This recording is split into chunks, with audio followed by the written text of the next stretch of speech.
Kuwait বিমানবন্দরে ইরানের drone ও ক্ষেপণাস্ত্র হামলায় 4 বাংলাদেশি আহত হয়েছেন বলে জানিয়েছে বাংলাদেশ দূতাবাস। এক বিবৃতিতে জানানো হয়, পশ্চিম এশিয়ার চলমান আঞ্চলিক সংকটের প্রেক্ষাপটে সম্প্রতি কুয়েতের আকাশসীমা একাধিকবার ড্রোন ও ক্ষেপণাস্ত্র হামলার মুখে পড়ে। এরই ধারাবাহিকতায় 3 জুন কুয়েত আন্তর্জাতিক বিমানবন্দরে ড্রোন হামলায় 4 বাংলাদেশি আহত হন। আহত বাংলাদেশিদের ফারওয়ানিয়া হাসপাতালে ভর্তি করা হয়েছে। তাদের শারীরিক অবস্থার বিষয়ে বাংলাদেশ দূতাবাস নিয়মিত খোঁজ খবর রাখছে।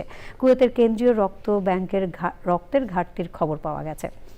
এ অবস্থায় রক্তদানে সক্ষম প্রবাসী বাংলাদেশিদের জরুরি ভিত্তিতে কেন্দ্রীয় রক্ত ব্যাংকে গিয়ে রক্তদান করার অনুরোধ জানিয়েছে বাংলাদেশ দূতাবাস।